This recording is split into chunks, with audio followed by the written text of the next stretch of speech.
দেখুন বন্ধুরা, আমি আজকে বাজার থেকে বড় বড় বাগদা চিংড়ি আনছি। বাগদা চিংড়ির কালিয়া করব। এই বাগদা চিংড়িগুলো আমি ভেজে নিয়েছি। এই যে তুলছি।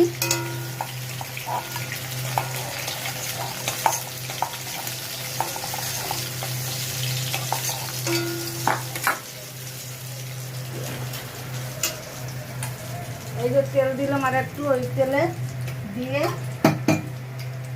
এই যে ফোড়ন দিচ্ছি।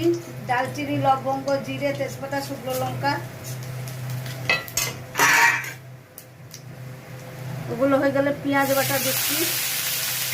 এতে জিরে, ধনে, গোলমরিচ, হিং, লঙ্কার গুঁড়ো, আদা বাটা, এই যে এই মশলায় কষে নিচ্ছি। টমেটো দেবো না,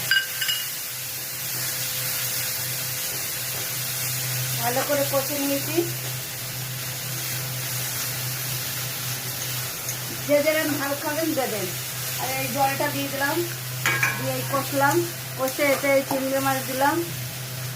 এই চিংড়ি মাছের কষা। এতে গরম মশলা তো ফোড়ন দিয়েছি, একটু গুঁড়ো দিয়ে দিয়েছি একটু। এই যে গরম মশলার গুঁড়ো একটু দিয়ে দিলাম।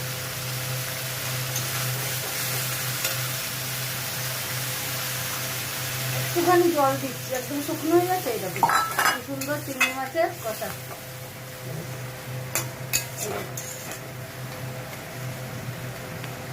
এরকম ফুটে গেছে, কি সুন্দর। একটুখানি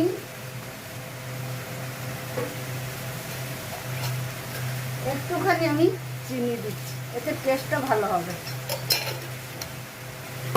আর এই যে কাঁচা আদা একটু দিয়ে দিচ্ছি, এতে খুব ভালো দারুণ টেস্ট হয়। কাঁচা আদা আর ওপর থেকে লঙ্কা দিয়ে, এই দেখুন কালারটা।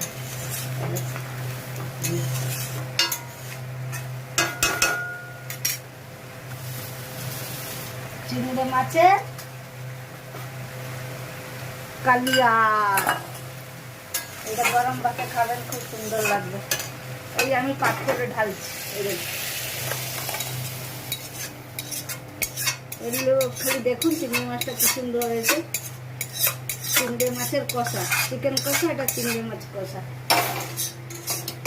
এই দেখুন, আমি বেশি তেল দিইনি, অল্প তেল দিয়ে রান্না করেছি, কেন গরমের সময় তো বেশি তেল দিলে শরীর খারাপ করবে। দেখুন, এই দেখুন চিংড়ি মাছের সাইজগুলো দেখুন, একদম জ্যান্ত বাগদা চিংড়ি।